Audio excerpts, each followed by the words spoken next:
In the name of Allah, the most beneficent, the most merciful. Does having doubts about the existence of God, heaven, hell, afterlife, prophets, make me a bad person or take me out of the fold of Islam?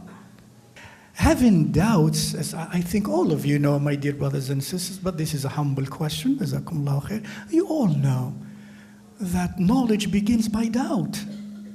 Certitude begins by doubt, on average. The greatest companions of the greatest of all prophets, sallallahu alayhi wa alihi wa sallam, had doubts. They were even non-believers. And Allah subhanahu wa ta'ala led them to certainty after that. As long as one, alhamdulillah, strives to sincerely know and to sincerely transform and follow what one knows to be the truth.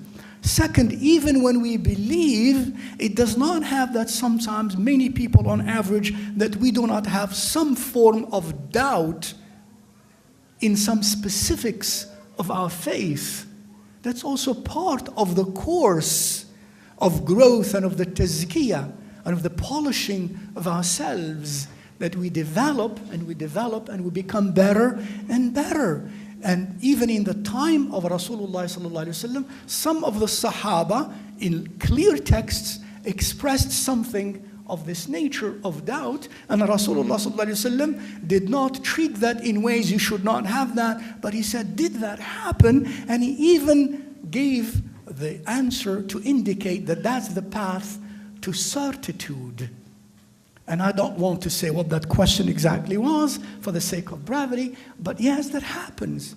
And the fact that that happens sometimes is not, alhamdulillah, necessarily an indication of disbelief, wal-iyadhu billah, but one pursues knowledge, reads the Quran, finds the healing and the answers, walhamdulillah, in the Quran and in the words of Rasulullah sallallahu alaihi wasallam, and you turn to Allah subhanahu wa ta'ala in prayerfulness, in dua, and alone at night when nobody hears, nobody sees, you turn to Him subhanahu wa ta'ala in prayer and you invoke Him subhanahu wa ta'ala to instill that light inside of your qalb with which to remove any doubt. Wallahi al-azim, if we do that, even if we don't know, sometimes, I underline, even if we do not have access to scholarly answers, Wallahi al-azim, Allah gives you a nur in your heart by which the answer is given to you and you attain certitude, and maybe 10 years later you will find out that the answer that Allah gave you in your heart